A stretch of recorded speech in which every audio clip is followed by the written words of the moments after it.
What's up, everybody? Today I'm going to tell you how to lock in and launch a $10K a month Airbnb in less than 30 days. As you see right now, I've got a $10,000 a month Airbnb. That's right, it brings me $10,000. We launched it last week and it's already 3 weekends booked. It's already at $9,700. So I'm going to tell you in just a second the 4 steps you need to launch your 10K Airbnb.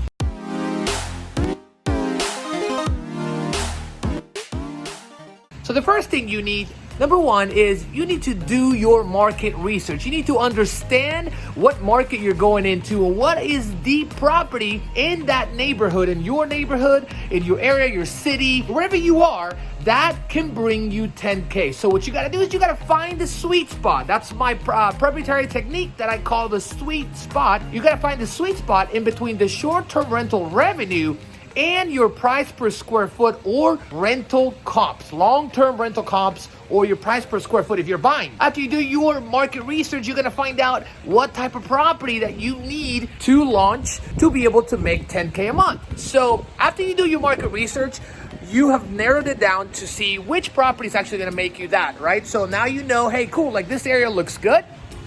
This area looks good, and I think that I'm gonna make 10K because you found properties within a 5 to 10 mile radius that brings $10,000 a month in revenue and cash flow because you have the data that is telling you that you can hit those numbers, right?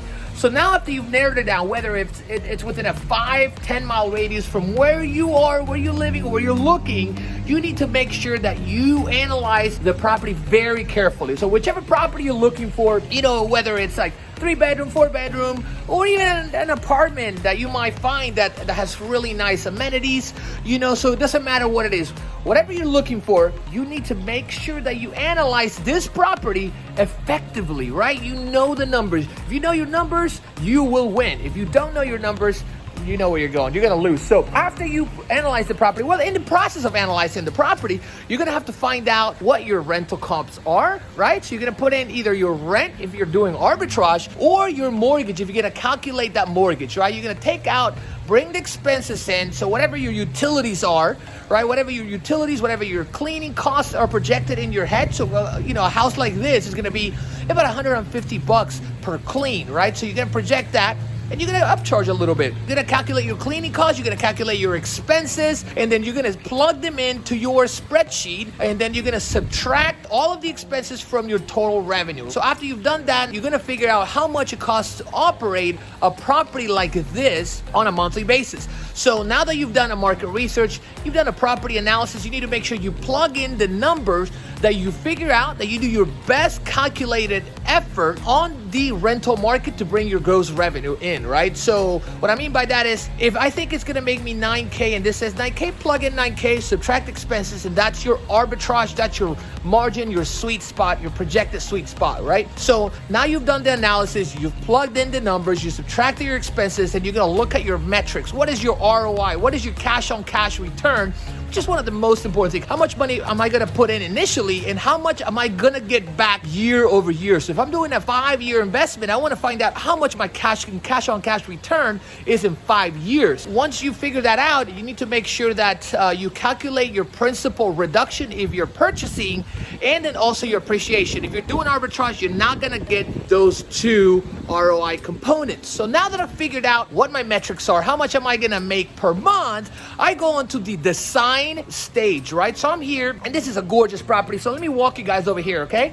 So when you're on that stage of the design, you need to make sure you have a woman in your life, unless you're very creative, and I'm not gonna lie to you. When I used to perform the design and stage my own properties, what used to happen is they were not as nice and beautiful as this property is, right? So what I did was, I met a great woman in my life, and now she is doing this for us. So I want you to check it out, what we've got going on here. Some awesome appliances that we use, awesome kitchen appliances, smaller appliances, a great set, great look in the living, a really nice table. So you're gonna design this property for what it's worth, for how much you're gonna make every single month. You don't wanna put cheap stuff, mainstays from Walmart or Target in a property like this. Right? So we have Camilo there, he's fixing up a door. we're making sure. Hey, Camilo, what's up, brother?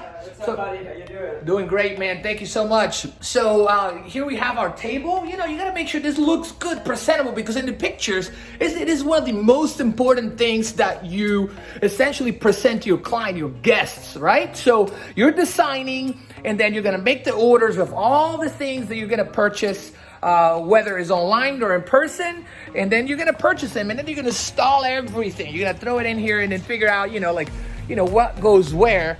But you must plan that. So don't go without planning, all right? So after you design it, you're gonna install, and then you're going to stage. Now after you stage the property, and that takes about 14 to 21 days. It is a little bit time consuming, so you gotta make sure that you have plenty of time between the time that you're getting that lease and then also the time that you're launching, right? So you gotta give yourself 2 to 3 weeks to launch, to stage the property, to buy everything, and about a week or so to kind of plan things out. So you're looking at 21 to 28 days, maybe 30. After you decide it, installed everything, made all the purchases, you've actually staged the whole property and it's ready to go. And then now you're gonna be very, very careful. You're gonna take your photos after you've designed and you have done all the staging. You're gonna go into step number 4, and that is listing and launching. You're gonna create a beautiful listing that calls the attention of anybody that runs through that search and is looking for a property like this. And then essentially next, you're gonna launch it, right? You gotta be careful. Putting in those listing details is extremely important.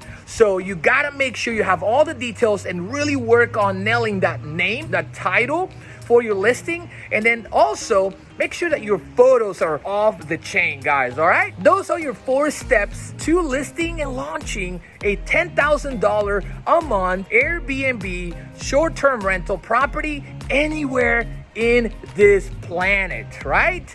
Do those 4 steps right, and you're gonna get and hit that goal. If you're interested and you've liked what you heard, and then you're interested in talking to me or my team about learning how to actually create and launch one of these babies, please feel free to book a call right now with my team, and I'll be happy to talk to you and take you through, answer some questions, and really feel you and understand if it's a fit for us to work together, all right? So I'll see you guys soon. Don't forget to subscribe to my channel. Throw me some love, all right? Comment if this video brought you some value. So I'm gonna see you guys on the other side.